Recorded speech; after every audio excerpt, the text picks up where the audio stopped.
চতুর্থ পাঠ আমলগত বিদআতের মৃত্যুয়া পরবর্তীকালীন বিদআত নিয়ে আলোচনা। খ আমলগত বিদআতের বৈশিষ্ট্যাবলী। ১ মৃত্যুয়া পরবর্তীকালীন বিদআত। ক জন্মদিবস পালন করা। আজ প্রায় প্রতিটি ঘরে ঘরে এই জন্মদিবস পালন করা হচ্ছে। বিশেষ করে কোনো শিশু জন্ম হলে তার জন্য ঘটা করে এই দিবসটি পালন করা হচ্ছে। এতে করে শিশুটি যতই বড় হোক না কেন তার জন্মদিবস পালন করা চাই। আর এই জন্য আত্মীয় স্বজনদের আনা নেওয়া, পাড়া প্রতিবেশীদের আনাগোনা, বন্ধুবান্ধবদের হইচই ইত্যাদির মাধ্যমে তা পালন করা হচ্ছে।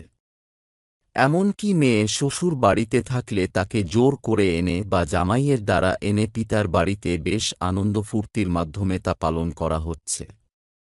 আর যারা করে না বা পছন্দ করে না তাদেরকে খুব ঘৃণার চোখে দেখা হচ্ছে, যা অত্যন্ত কদর্য পরিবেশ। আগের দিনে শুধু বড় বড় শহরে এই জন্মদিবস পালন করা হতো, তবে সবাই ইহা পালন করত না। যারা অত্যন্ত আধুনিক, ধনী ও ধর্মবিমুখ ছিল, তাদের মধ্য থেকে অল্প সংখ্যক শুধু এই জন্মদিবস পালন করত। আর তারা তা অত্যন্ত ভদ্র ও শালীনতা বজায় রেখে তা পালন করত যাতে তাদের ছায়া কেউ স্পর্শ করতে না পারে। কিন্তু আজ গ্রাম বা শহর বলে কোনো ভেদাভেদ নেই।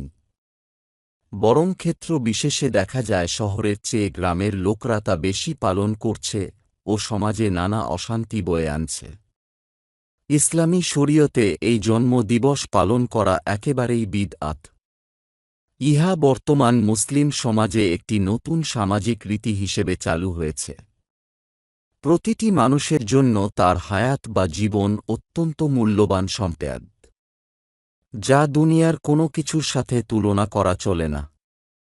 প্রতিটি মুহূর্ত হল মুসলিম জীবনের জন্য তুহফা বা উপহার স্বরূপ। আল্লাহ তাআলা মানুষকে শুধু দুনিয়াতে তার ইবাদত পালন করার জন্য পাঠিয়েছেন। এই জন্যে আল্লাহর শুকরিয়া আদায় করতে হয়। কেননা কখন কার মৃত্যু হবে কেউ তা জানে না। আল্লাহ তা কাউকে জানিয়ে দেননি। ভবিষ্যতের মালিক একমাত্র আল্লাহ তাআলাই। তার উপর কারও কোনো প্রভাব বা ক্ষমতা চলে না। হাদিসে এসেছে যে কোনো মুসলিম সকালে বাঁচলে সে যেন সন্ধ্যার আশা না করে। খ মৃত্যুয়া দিবস পালন করা।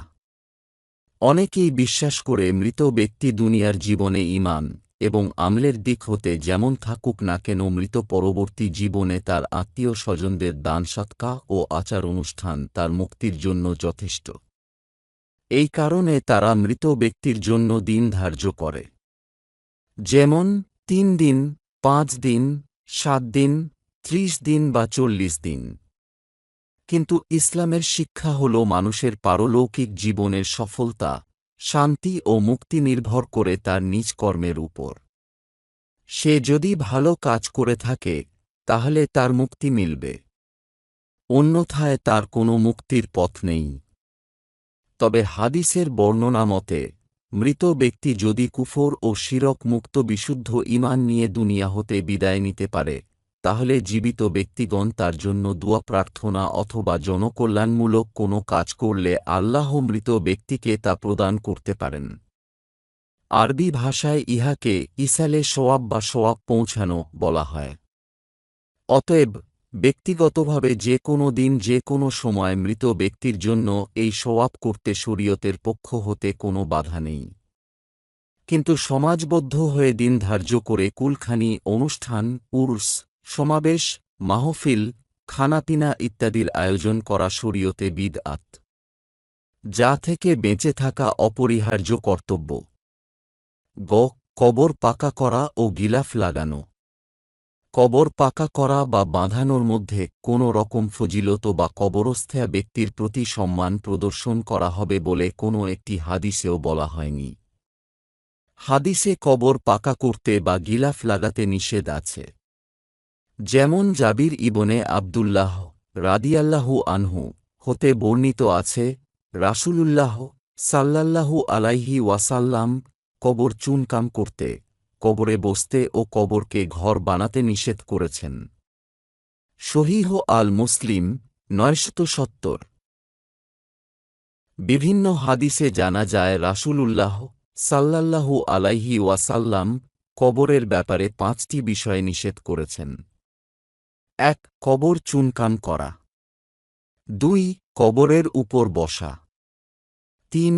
কবর বাঁধা বা পাকা করা বা ঘর জাতীয় কিছু তৈরি করা। ৪. কবরের উপর লেখা। ৫. অতিরিক্ত মাটি এনে কবর উঁচু করা। এতদ্ব্যতীত রাসূলুল্লাহ সাল্লাল্লাহু আলাইহি ওয়াসাল্লাম ও তার সাহাবায়ে কিরাম রাদিয়াল্লাহু আনহুম কবর পাকা করা বা কবরের ব্যাপারে উপরের কোনো কর্ম করেননি। ইহা হল নবীজি সাল্লাল্লাহু আলাইহি ওয়াসাল্লাম এর সুন্নাত। কবরের ব্যাপারে উপরোক্ত কাজগুলোর কোনো একটি করা হল সুন্নাত বিরোধী কাজ, যা বিদআত নামে পরিচিত। ঘ. কবরকে মাজারে পরিণত করা। রাসূলুল্লাহ সাল্লাল্লাহু আলাইহি ওয়াসাল্লাম কবরকে মসজিদ, ইবাদত গৃহ, মাজার, মেলার স্থান প্রভৃতি করতে নিষেধ করেছেন। হাদিসে এসেছে হজরত আয়েশা রাদিয়াল্লাহু আনহা হতে বর্ণিত রাসূলুল্লাহ সাল্লাল্লাহু আলাইহি ওয়াসাল্লাম বলেছেন, ইহুদি ও খ্রিস্টানদের উপর আল্লাহর লানত। তারা তাদের নাবিরাসুলগণের কবরগুলোকে মসজিদে পরিণত করেছে। সহিহ আল বুখারী ১৩৩০ ও সহিহ আল মুসলিম ৫২৯। অপর হাদিসে আবু হুরায়রা রাদিয়াল্লাহু আনহু হতে বর্ণিত হজরত নাবিয়ে কারীম সাল্লাল্লাহু আলাইহি ওয়াসাল্লাম ইরশাদ করেন, হে আল্লাহ! আমার কবরকে পূজনীয় বানিয়ে দিবেন না। আল্লাহর লানত ও গজব ওই সম্প্রদায়ের উপর যারা নিজেদের নবীগণের কবরকে মসজিদ বানিয়ে নিয়েছে। মুসনাদে আহমাদ ৭৩৫৮। অন্যত্র আবু হুরায়রা রাদিয়াল্লাহু আনহু হতে বর্ণিত যে নবিয়ে কারীম সাল্লাল্লাহু আলাইহি ওয়াসাল্লাম বলেছেন, তোমরা তোমাদের ঘরকে কবর বানিয়ে নিও না, আর আমার কবরকে তোমরা ঈদ বানিয়ে নিও না। সুনানে আবু দাউদ ২০৪২। এই হাদিসের ব্যাখ্যায় মোল্লা আলী কারী রহমাতুল্লাহি আলাইহি বলেন, ইহার উদ্দেশ্যে হল তোমরা অধিক হারে আমার কবর জিয়ারত করো। ঈদের ন্যায় শুধু বছরে ১-২ দিন আমার কবরে আসবে না। আর ইহা তো সবারই জানা যে বর্তমানে মাজারগুলোতে বছরে ঈদের ন্যায় ১-২ বার উর্স পালন হয়, যা উলামায়ে কিরাম ইহাকে বিদআত হিসেবে আখ্যায়িত করেছেন। কবরে বাতি জ্বালানো। কবরের ব্যাপারে উপরোক্ত নিষিদ্ধ বিষয়গুলোর ন্যায় কবরে বাতি দেওয়া বা জ্বালানো সম্পূর্ণরূপে নিষেধ ও বিদআতি কাজ।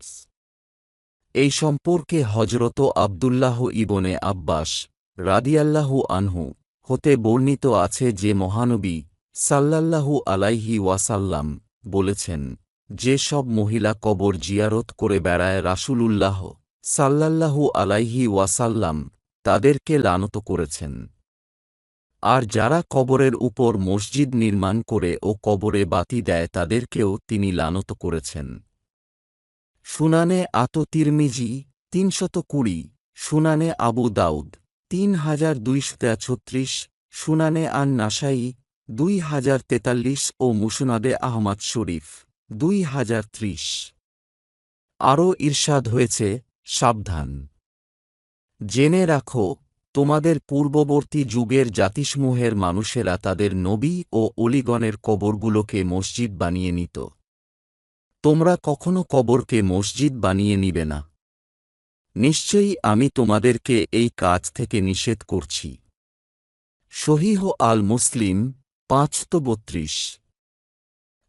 মিলাদ কিয়াম করা।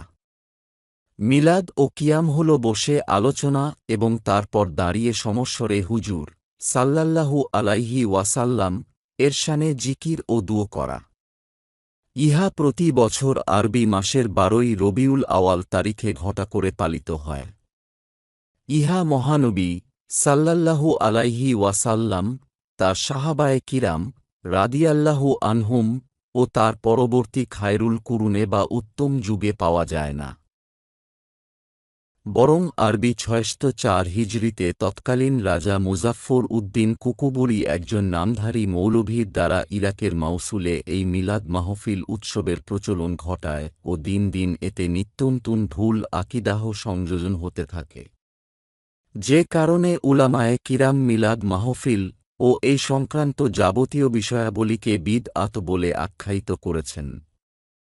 প্রত্যেক মুসলিম এই কথা বিশ্বাস করে আমাদের জীবনের প্রতিটি ক্ষেত্রে রাসূলুল্লাহ সাল্লাল্লাহু আলাইহি ওয়াসাল্লাম হলেন উত্তম আদর্শ। কাউকে সম্মান দেখাতে গিয়ে তিনি যে পদ্ধতি অবলম্বন করেছিলেন তা আমাদের জীবনের জন্য উত্তম আদর্শ।